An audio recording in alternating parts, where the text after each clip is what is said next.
विशिष्ट विभूतियाँ, इस महाविद्यालय के शिक्षक वृंद और मेरे बहुत प्यारे बच्चों, आज आपने ध्यान सीखा और आपके मन में ये आ सकता है कि आप विज्ञान के विद्यार्थी हैं और आपको ध्यान सिखाया जा रहा है, आपकी शुरुआत ध्यान से की जा रही है। तो एक बात बताना चाहता हूँ कि विज्ञान और ध्यान का बड़ा महत्वपूर्ण अंतर संबंध है। विज्ञान का मतलब होता है विशिष्ट ज्ञान, स्पेशल नॉलेज, कुछ खास अध्ययन करना है आपको। जो सामान्य अध्ययन होता है उस सामान्य अध्ययन से अधिक व्यवस्थित, क्रमबद्ध और सुव्यवस्थित ज्ञान आपको प्राप्त करना होता है। और यह जो ज्ञान प्राप्त होता है, यह जो व्यवस्थित ज्ञान प्राप्त करना होता है, यह सांसारिक वस्तुओं से ऊपर उठ करके जो सत्य की खोज है वहाँ तक पहुँचता है। अभी हिग्स बोसान की बात हुई थी। विज्ञान अब इस ओर भी चल रहा है कि सांसारिकता के ऊपर, इस सांसारिकता को चलाने वाली शक्ति कौन है। तो वह जो शक्ति है, उस शक्ति को खोजने का दायित्व भी आज विज्ञान के ऊपर है। अगर हम विशिष्ट रूप से ज्ञान नहीं प्राप्त करते हैं, इस संसार को चलाने वाली शक्ति को हम नहीं खोज पाते हैं, हम उस शक्ति को नहीं जान पाते जिससे हमारा जीवन चल रहा है, तो हमारा सारा ज्ञान, सारा विज्ञान सब दूषित हो जाता है, सब निरर्थक हो जाता है। तो बच्चों, आप विज्ञान के छात्र हो, आज आपका यह ओरिएंटेशन यहाँ पर कराया जा रहा है और इसमें आपको ध्यान की शिक्षा दी गई। इसके लिए आप वास्तव में बधाई के पात्र हैं और इस कार्यक्रम को संचालित करने वाले जितनी भी टीम है उन सभी को मैं साधुवाद देता हूँ और अपने मणिपाल शास्त्री सर को, प्रतिमा मैम को और उनकी पूरी टीम को, देवांश जी को मैं साधुवाद देता हूँ कि त्वरित गति से उन्होंने इस कार्यक्रम को आयोजित करा दिया। With in fraction of minute उन्होंने इसकी हामी भरी कि हाँ, इसका तत्काल कार्यक्रम होता है। यह इससे महावाद देता हूँ। और ध्यान आपके जीवन में एक क्रांति लाता है, इस बात का अनुभव रखिएगा। ध्यान आपका, केवल 1 मिनट का समय लूँगा क्योंकि समय का अभाव है।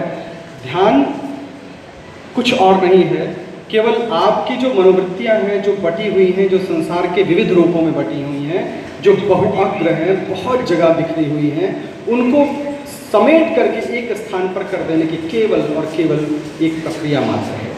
वह जो ध्यान है, जो सांसारिकताओं में आपका न जाने कहाँ कहाँ बिखरा पड़ा हुआ है, उन सब को जब आप एकाग्र कर देते हो, एक अग्र कर देते हो, आपको क्लास में टीचर भी कहते हैं कि आप बच्चों एकाग्र होकर इस बात को पढ़ लो। लेकिन आपका दिमाग अगर स्कैटर्ड है, अगर बटा हुआ है, अलग अलग जगहों पे बटा हुआ, आप क्लास में ना रह करके आप उसी समय दुकान पर रहते हैं, मौसी के घर रहते हैं, नानी के घर रहते हैं, घर पे कुछ और आपका मन मस्तिष्क भगा रहता है, तो आप उस चीज़ को ज्ञान प्राप्त नहीं कर सकते। यही जो आपकी बहुआयामी, जो बहुत स्थानों पर बटी हुई, बहुत दिशाओं में बिखरी हुई आपकी जो ऊर्जा है, जो शक्ति है, उसको एकाग्र कर देने, एक दिशा में बहा देने की जो प्रक्रिया है, वही ध्यान है। जब आपको यह लत लग जाती है कि किसी चीज़ को आप ध्यान से करने लग जाते हैं, वह कोई भी काम हो, आप खेत भी गोड़ते हैं, अगर उसको आप ध्यान से गोड़ते हैं, क्यारी बनाते हैं, वह भी आप ध्यान से करते हैं, रिक्शा चालक रिक्शा बहुत ध्यान से चलाता है, गाड़ी चलाने वाला अपनी गाड़ी ध्यान से चलाता है, तो अपना वो एक्सीलेंस प्राप्त करता है, सर्वोच्च स्थिति को प्राप्त करता है। तो हमारे बच्चों, आप यह ग्रेजुएशन का आप जो कोर्स कर रहे हो, यह जब ध्यान के साथ करोगे ना, ध्यान के साथ मतलब अपनी पूरी एनर्जी को, पूरी जो भी आपकी ऊर्जा है, क्योंकि ऊर्जा आपके पास वही है जो जगदीश चंद्र बसु के पास थी, जो किसी सबसे बड़े वैज्ञानिक के पास थी, जो आइंस्टीन के पास थी। मैं पूरे दावे और गारंटी के साथ कहता हूँ कि the same energy with you, वही एनर्जी, वही ऊर्जा, वही आत्मशक्ति आप सभी के पास है। आप चूंकि बहुअग्र हो जाते हैं, अपनी उस एनर्जी को पहचानते नहीं और आप जगह जगह जगह जगह उसको बिखेर करके रखते हैं, इसलिए उस एनर्जी का जो आपको बाई प्रोडक्ट मिलना चाहिए, जो लाभ मिलना चाहिए, वो आप नहीं ले पाते। और जब आपकी लत में आ जाएगा, आपकी आदत में आ जाएगा कि जो काम करोगे अपनी सारी एनर्जी को उसमें लगा करके करोगे। अब जैसे आपको शास्त्री सर हैं, प्रतिमा मैम है, ये लोग जब काम में लगते हैं तो सारी एनर्जी को एक साथ वहाँ पर लगा देते हैं और उसका परिणाम अच्छा मिलता है। ये हाफ हार्टेडली, आधे मन से आप काम को छोड़ करते, एक काम यहाँ लगा, एक काम वहाँ लगा, कुछ यहाँ भी मन लगा, कुछ वहाँ भी लगा, वहाँ भी लगा, तो उसका परिणाम आपको नहीं मिलता। एक छोटा सा एग्जाम्पल आपको भौतिक रूप से मैं दूंगा। आपको जब जमीन में पानी की तलाश होती है, जब पानी खोदने लग जाते हो, तो आपको कहा गया कि नीचे जमीन में पानी खोदो। तो एक बंदा होता है, पानी खोदना शुरू किया जमीन में, 2 फीट खोदा, उसको 2 फीट खोदने के बाद उसको कंकड़ मिलता है, वो छोड़ देता है कि हाँ पानी कहाँ है, तो कंकड़ मिल रहा है। थोड़ा कुछ और उसका साथी था बगल में और वो खोदता है, तो हाँ छोड़ करके बगल में फिर उसको कीचड़ मिल जाता है, फिर उसको मिट्टी मिल जाती है, धूल मिल जाता है, अलग अलग अलग 2-2 फीट, वो कई जगह 10 जगह उसने 2-2 फीट करके खोद लिया और वहाँ उसको पानी कहीं नहीं मिला।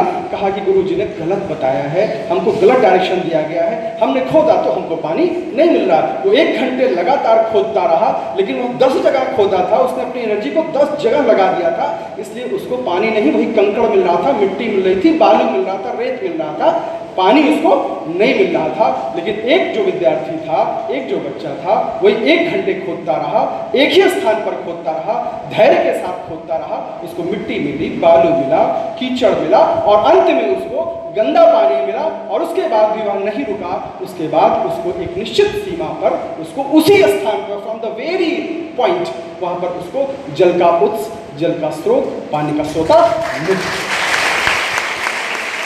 मेरे प्यारे बच्चों, हृदय में आपके स्थापित होता हूँ और अगर आप अपना ध्यान जैसे शरीर के अन्य अन्य अंगों से ले आकर के आपने ध्यान को हृदय में केंद्रित किया, अगर आप यहाँ की ब्रह्म शक्ति को, यहाँ की ऊर्जा को आप जागृत कर लेते हो, तो जो ब्रह्मांडीय, जो परम पिता ने आपको ऊर्जा दे रखी है, उसके साथ आपका डायरेक्ट रिलेशन हो जाता है। फिर आप उस ऊर्जा को, उस एनर्जी को जिस भी दिशा में एकाग्र करके लगा देते हो, आपको परिणति आपको मिलती ही मिलती है। यह महाविद्यालय मैं बार बार कह चुका हूँ कि ऐसा संस्थान है कि आप जो लक्ष्य प्राप्त करना चाहते हो वह सब आपको मिल सकता है, वह सब मिला हुआ है, लोगों ने करके दिखाया है।